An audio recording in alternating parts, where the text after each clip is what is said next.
fato de que nós estamos vivendo, ainda em termos internacionais, e por muitos anos é difícil prever, o impacto de uma profunda revolução científica e tecnológica, que alguns chamam revolução digital ou revolução informática, e que tem, desde os anos 60 e 70 do século passado, tem mudado profundamente todos os aspectos das sociedades humanas, economia, política, sociedade, cultura, tudo tem se transformado muito drasticamente, não apenas nos países capitalistas avançados, mas em todo o mundo. Então, essa revolução, a meu ver, é que suscita o primeiro aspecto que eu quero considerar aqui, como traço importante da conjuntura internacional ao longo de todo esse ano de 2019, que alguns chamam também de globalização financeira. Ela tem suscitado um processo que eu chamaria de, que eu tenho chamado de nacionalismo reacionário, não é? Esse processo tem tomado corpo em vários países do mundo, não é? Temos o Trump nos Estados Unidos, temos na Europa, na França, um partido tradicionalmente afim a perspectivas fascistas, não é? Que é o Front National, que agora mudou de nome, passou a ser Rassemblement National, quer dizer, reagrupamento, reaglutinação nacional. Temos na Itália o Salvini, não é? Que é um grande líder popular, não é? Tem chegado a 40% das intenções de voto. Você tem na Inglaterra, não é? o Boris Johnson, que agora triunfou nas eleições para o Brexit, se bem que ele não é propriamente da extrema-direita. Né? Você tem na Hungria e na Polônia notórios reacionários no comando. Ou seja, portanto, é um processo internacional. E o Bolsonaro, é preciso vê-lo como uma expressão brasileira desse processo internacional, que tem contradições dentro desse processo. Muitas vezes, como o caso da Inglaterra, com o Boris Johnson, como no caso da Polônia e da Hungria, lideranças de direita assumem de tal maneira as propostas da extrema-direita que fazem a extrema-direita encolher em termos eleitorais e políticos. No entanto, é preciso não elaborarmos equívocos em relação a isso. A extrema-direita às vezes se encolhe porque as direitas assumem as suas bandeiras. E isso tem, inclusive, repercussões em todo o quadro político. As próprias esquerdas começam a moderar o seu discurso, o centro político se encaminha para a direita. Quer dizer, então, ali onde muitas vezes você observa que a extrema-direita está muito enfraquecida, é preciso não se regozijar com isso, porque essa extrema está reduzida, porque o seu programa começou a se espalhar por outras áreas da sociedade. Essa reação nacionalista, ela tem uma contradição básica dentro dela, porque ela, embora não hostilize muitas vezes abertamente, às vezes o faz, sobretudo quando a extrema-direita clara que se manifesta, né? Ela, embora muitas vezes não hostilize abertamente a globalização financeira, o capital internacional, que evidentemente a grande bandeira do capital financeiro internacional é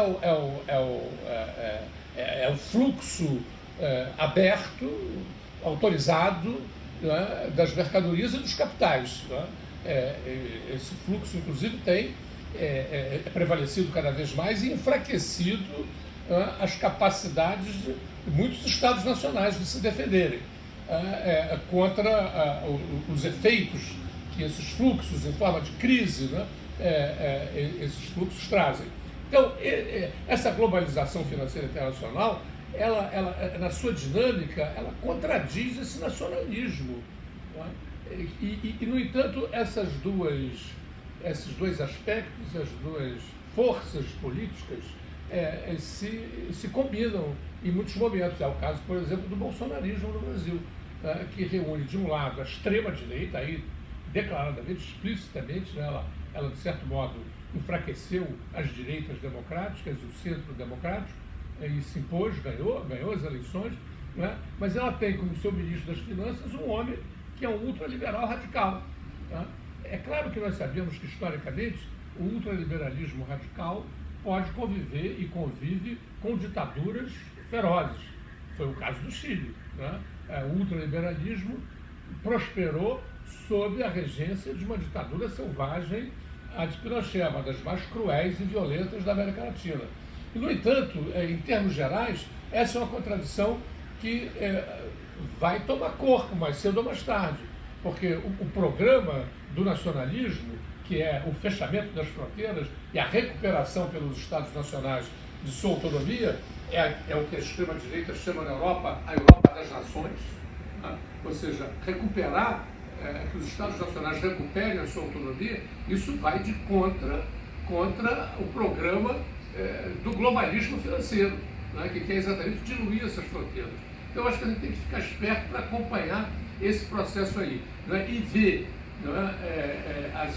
esse surgimento das extremas-direitas como uma reação a essa globalização. Porque essa globalização financeira, gente, ela tem, sobretudo a partir da grande crise econômica de 2008, ela tem acirrado, né, as desigualdades regionais e sociais.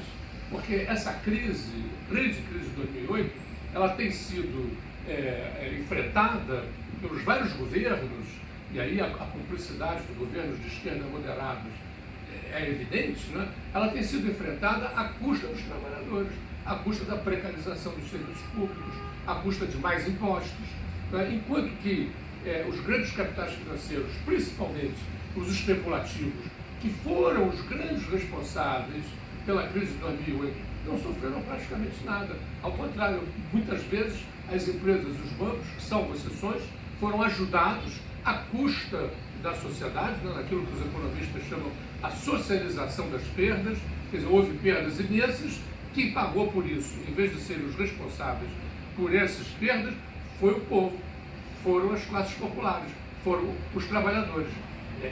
É nesse contexto, inclusive, que a gente entende a greve que está se processando hoje na França. Os franceses estão se unindo, moderados, centristas, radicais de esquerda, né, contra essa reforma da Previdência que o governo quer fazer, que, mais uma vez, né, vai fundo nos interesses dos trabalhadores. Enquanto que, é claro que muitas vezes a gente pensa, bem, realmente as pessoas viviam 40 anos, hoje vivem 70. Não é preciso reformar a Previdência de alguma forma? Mas também não é preciso tributar os grandes capitais. E, por outro lado, essas reformas da Previdência têm que ser avaliadas com cuidado. Porque se é verdade que a esperança de vida aumentou muito em toda parte, é verdade também que os níveis de produtividade aumentaram exponencialmente. Né? Vejam bem, no fim do século XIX, a grande reivindicação dos trabalhadores eram as 8 horas de trabalho, né? A gente já comentou isso aqui num programa anterior, as 8 horas de sono e 8 horas para as pessoas fazerem o que bem entendessem, inclusive comer, né? Porque sem comer a gente não sobrevive. Então, até hoje, essa bandeira é atual na grande maioria dos países. Aqui no Brasil, inclusive, a jornada de trabalho autorizada é superior a isso. Né? Quer dizer, ou seja, enquanto que a produtividade vai aumentando brutalmente, e a gente podia, de repente, o desemprego aumenta, se a gente tivesse uma jornada de trabalho de 6 horas, de repente o desemprego poderia ser tranquilamente absorvido. Então eu penso que é preciso fazer a crítica desse globalismo financeiro, né, e ao mesmo tempo a crítica do nacionalismo de direita, que é uma reação, né, a essa revolução científica, as transformações que ela traz, a maneira como ela desestabiliza completamente as sociedades humanas, né, e essa reação nacionalista, ela assume muitas vezes, né, ela procura se sintonizar e se sintoniza muitas vezes com demandas populares. Isso aconteceu no Brasil. Né? A demanda popular por segurança, a demanda popular por menos corrupção, né? Infelizmente, em parte por incúria das esquerdas, em parte por cegueira delas, né? Acabou sendo assumida, né?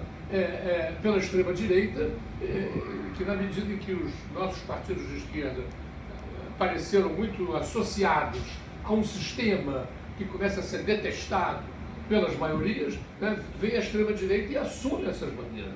Isso tem acontecido em muitas partes do mundo.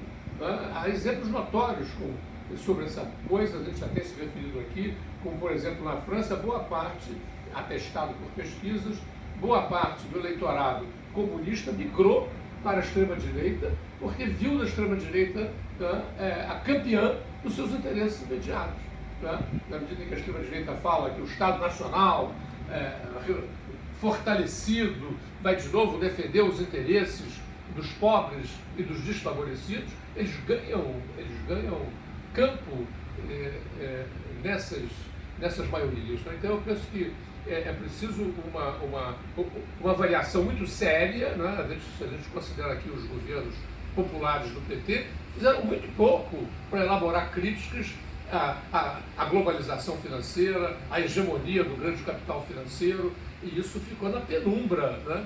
De sorte que hoje você tem uma extrema-direita aí, em complicadas alianças com o grande capital financeiro, né? E as esquerdas um tanto quanto paralisadas do ponto de vista da elaboração de alternativas. Isso ocorre em todo o mundo. Porém, o fato positivo, né? Aqui eu vou trabalhar um pouco, o Léo, o nosso convidado, fez uma menção em relação ao otimismo e pessimismo, né? Uma conversa entre amigos meus outro dia, um deles fez a seguinte pérola que eu já incorporei para mim. Enquanto um dizia-se muito pessimista, o outro disse: guardemos o pessimismo para momentos mais favoráveis. Né? Quer dizer, o momento é de tal maneira desfavorável que, se a gente for cultivar o pessimismo, isso não vai nos ajudar a elaborar alternativas.